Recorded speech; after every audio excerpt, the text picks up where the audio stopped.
Recently, within a couple of days, I found not one, but 2 wallets. Yeah, boy. It felt like life was testing me, although I still don't know the result. And you might think now, wow, you made some money, good for you, I guess. I don't really care for you bragging about it. Wrong. But what happened really, and what did I realize? All that and more after the intro. Broke the chains, I'm finally free. You will never get the best of me. Yeah. You feel the heat, feel the beat drop, but I won't stop going from the bottom to the top. Yeah. Story time. I'm working at a discounter. One day it was pretty late and quite empty. Only like 3 people were in the store, plus me and my boss. I went by a shelf and noticed a wallet, quite big and heavy. And you can call me naive, but my first instinct is always to return it. So I looked inside, expecting to find any kind of ID or passport to make out who's the owner. Well, there was nothing of the sorts, except for a ridiculous amount of money. $50 and $100 bills. I didn't count them, but just glancing over it, it was probably like 5 to 10k. And I'm not religious, but I waited for quite a while for a sign on what to do.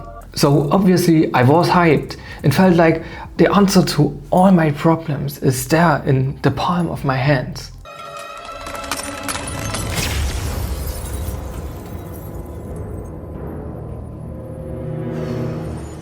I could just take it and nobody would ever know. Well, short story shorter, I went over to my boss and I told her what I found. She stored it in the safe, and not for long either, because a man and his teenage daughter came to the register.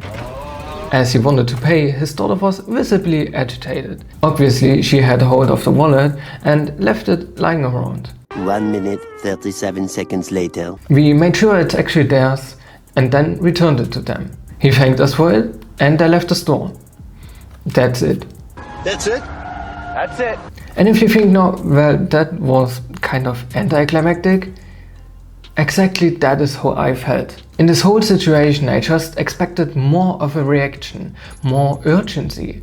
Instead, the man was calm, annoyed but not unfriendly, and not at all angry or even panicked. I do respect him for not making a scene about his daughter's failure and not screaming at her. You're still a failure. But I don't think that was the intention. He simply didn't value it as much as I would expect.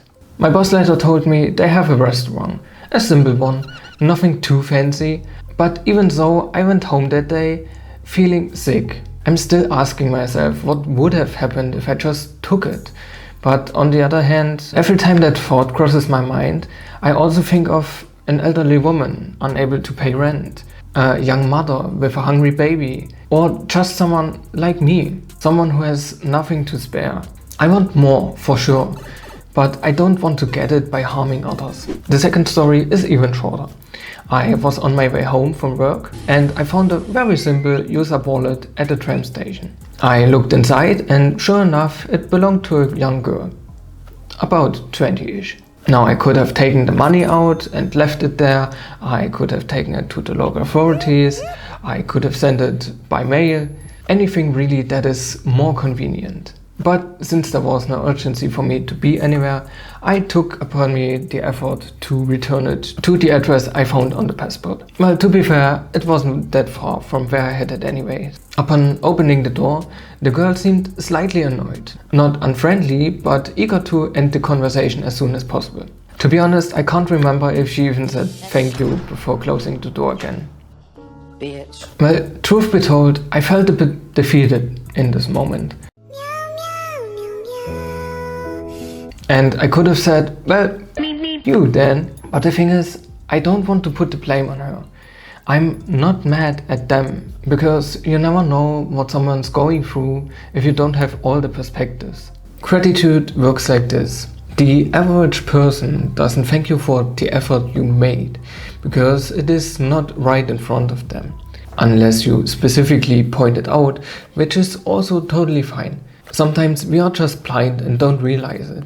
Hey, I did this and that, and you could at least say thank you. Oh, I'm sorry, I didn't know. Really, I thank you for that. Can I offer you a hot drink or something? I would take a coffee, that would be very lovely. Thank you. but alas, the average person responds to how much they personally felt the loss. If losing it doesn't feel like a disaster, getting it back won't feel miraculous either. But here's the important distinction. Someone having a different perspective of the value of his loss doesn't change anything about the value of your action. Many of us live so far from desperation that we often don't even recognize a kind gesture. I guess that's just my rare insight into this topic, living below the average. You have always something you can fall back on. Is it friends, family, a car, your apartment, food and clothing? Most of you don't know how it feels to fear for your very existence. And don't get me wrong, I don't wish that to anyone. But it is still an aspect that is worth thinking about. What to take out of all of this is your choice. I'm not telling you what to do, what to think. I'm just here to introduce a new perspective and give you some suggestions. And I'm not making this video to get praise or pity. I don't regret doing it. And if it happens again, I will do the same thing. Not least because I have a conscience and want to be able to live with myself. But also, I believe that our society can be more than just individuals randomly bouncing into each other. Still though, it made me think how different our perception is. It made me realize that money first and foremost has a vastly different value depending on what you are used to. And I'm not talking about the super rich compared to the poor. We all know that there is something seriously wrong in our society to have that big of a gap. But even among ordinary working adults, this gap can still be huge. The catch is that money doesn't only reveal how much something costs, but the value that thing has to you personally. $50 isn't just $50. It can mean a whole week of food or barely enough to get a snack. From where I stand, money literally opens every door that matters. I don't know anything that you cannot buy for money. And yes, I hear you. You say money cannot buy everything, like peace or true love, for example. And directly, that is true. I own 6 Lambos. How could I get more attractive? By buying a 7th Lambo. Now, who can argue with that? Well, if that's what you think, you probably have a very empty and boring personality. But money, just like AI by the way, but that's a different topic for another day, it's just a tool. It's nothing more than unformed potential. A tattoo that shows a piece of your mind or your story, clothing, a new style that fits you personally, a gym membership that enables you to get healthy, get in shape, tools for a new hobby, etc, etc. And that's only the material side of things. Like a wise man once said, I don't buy material things, I buy experiences. Making a base jump, traveling the world, learning to dance, play an instrument, to cook. The list goes on. And it can all be condensed into one word: knowledge. You might only think about the very expensive stuff, but besides breathing, everything costs money. And it cannot buy you a soul, that is true, but it can help you form your character into a shape you want. Doing the right thing might not always feel the best. But just because there's no crazy reaction doesn't mean that nobody cares about it and it was all for nothing.